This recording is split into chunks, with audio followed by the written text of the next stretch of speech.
이번 시간은 쓰임새에 맞는 저항의 연결 교과서 68에서 71쪽을 공부하겠습니다. 이번 시간 함께 공부하면 저항의 직렬 연결과 병렬 연결의 특징 그리고 쓰임새를 설명할 수 있습니다. 자, 지난 시간에 전기저항은 같은 물질일 때는 굵기가 굵을 때, 길이가 짧을 때 저항이 작고 이때 전류의 세기가 크다라고 이야기했습니다. 자, 이걸 기억해두고 저항의 연결에 대해서 살펴보겠습니다.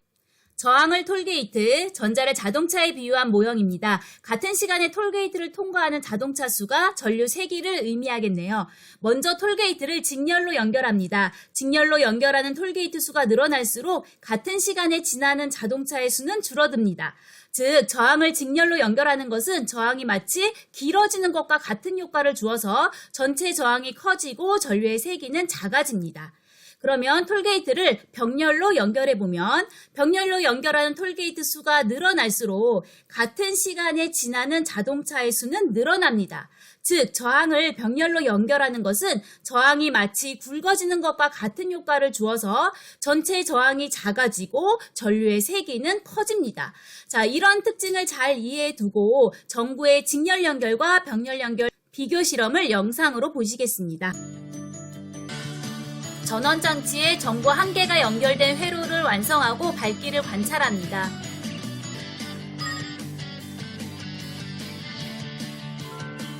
전구 두 개를 직렬 연결한 회로를 완성하고 전구 한 개의 밝기를 관찰합니다.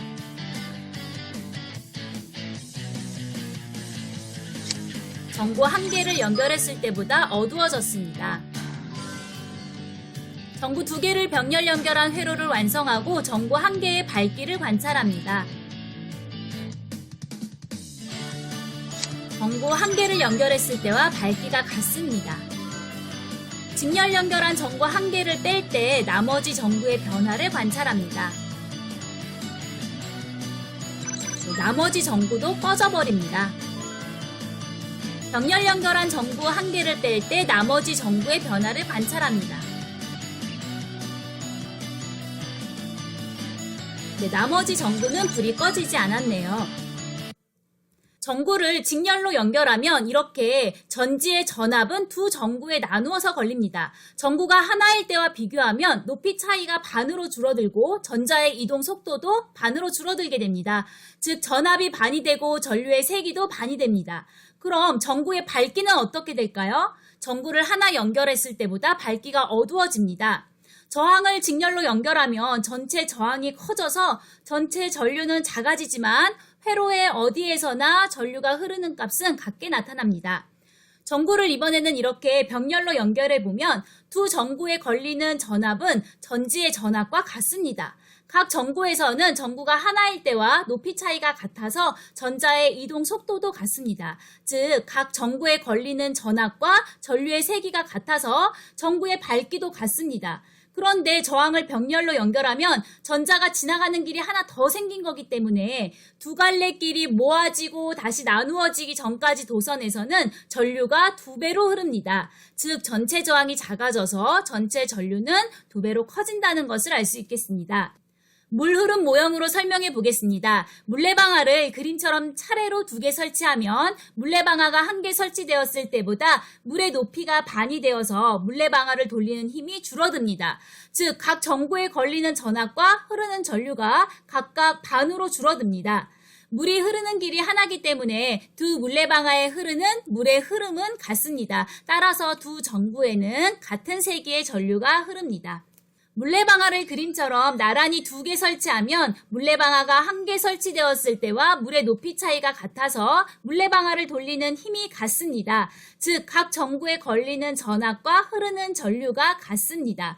또한 물이 흐르는 길이 두 개이기 때문에 전체 흐르는 물의 양이 두 배가 되는 것처럼 전체 전류의 값도 두 배가 됩니다. 실험에서 전구 두 개를 직렬 연결하면 전구 한 개를 연결했을 때보다 밝기는 어두워졌습니다.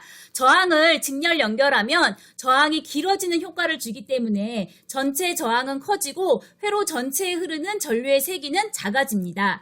그런데 전류가 흐를 수 있는 통로는 하나죠. 그래서 두 전구에 흐르는 전류의 세기는 전체 전류와 같습니다. 또한 각 전구에 걸리는 전압을 합하면 전체 회로에 걸린 전압과 같습니다. 전구 두 개가 직렬 연결되어 있을 때 전구 한 개의 연결을 끊으면 다른 전구의 불도 꺼집니다. 따라서 여러 개의 전기기구가 직렬 연결된 회로에서는 한 개의 전기기구만 고장나도 회로 전체에 전류가 흐르지 않게 됩니다. 회로의 직렬 연결에서 사용하는 것으로 퓨즈가 있습니다. 퓨즈는 녹는 점이 굉장히 낮은 금속으로 만들어져서요. 전기기구에 과도한 전류가 흘러서 온도가 높아지면 퓨즈가 녹아서 끊어집니다. 그러면 회로에 흐르는 전류가 차단되어서 전기기구를 보호할 수 있게 됩니다. 또 크리스마스 트리 같은 곳에 이용하는 장식용 전구도 직렬 연결합니다. 전구를 직렬 연결하면 전원의 전압이 모두 나누어져 갈리죠. 전원 장치의 전압이 커도 전압이 나누어져서 낮은 전압이 걸리게 할 수 있고 모든 전구가 함께 꺼지고 켜지면서 동시에 반짝이게 됩니다. 단점이라면 한 개만 고장나도 나머지도 불이 들어오지 않는다는 거겠죠. 실험에서 전구 두 개를 병렬 연결하면 전구 한 개를 연결했을 때와 밝기가 같았습니다. 저항을 병렬 연결하면 저항이 굵어지는 효과를 준다고 했죠. 그래서 전체 저항이 작아지기 때문에 회로 전체에 흐르는 전류의 세기는 커집니다. 각 전구에 걸리는 전압은 전원장치의 전압과 같은 값을 가지고요. 병렬 연결에서는 전류가 흐를 수 있는 통로가 두 개로 나누어지니까 두 개의 전구 각각에 흐르는 전류의 세기는 전구 한 개를 연결했을 때 전류의 세기와 같은데 두 갈래끼리 모아지는 곳의 전류의 세기는 두 전류의 합과 같습니다. 전구 두 개가 병렬 연결되어 있을 때는 전구 한 개의 연결을 끊어도 다른 전구는 불이 꺼지지 않습니다. 따라서 여러 개의 전기기구를 병렬 연결하면 다른 전기기구의 영향을 받지 않고 따로따로 사용할 수 있습니다. 도로의 가로등은 병렬로 연결해서 각각의 가로등을 독립적으로 사용할 수 있습니다.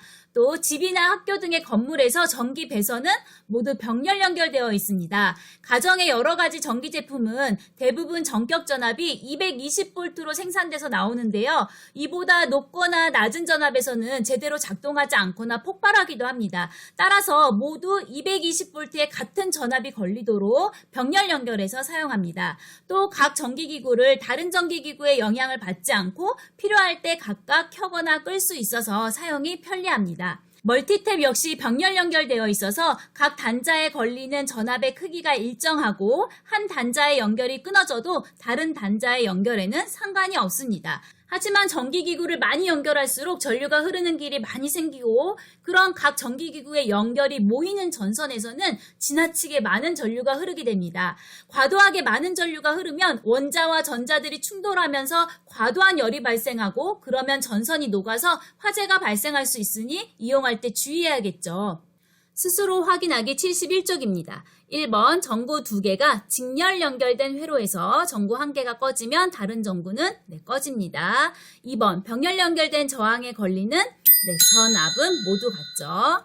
3번 멀티탭에 여러 개 전기기구를 동시에 연결하면 화재 위험이 있다. 그 까닭을 병렬 연결 특징과 관련지어 생각해보자 라고 했네요. 선생님 좀 전에 얘기했죠? 병렬 연결하면 각 전기기구 연결이 모이는 전선에 연결한 전기기구가 많아질수록 전류가 굉장히 크게 흐르게 되고 그러면 열이 발생해서 전선이 녹아 화재가 발생할 수 있습니다. 이번 시간 여기까지입니다. 다음 강의에서는 전류가 만드는 자기장 교과서 66에서 67쪽을 공부합니다. 오늘도 공부하느라고 애 많이 쓰셨습니다. 사랑합니다.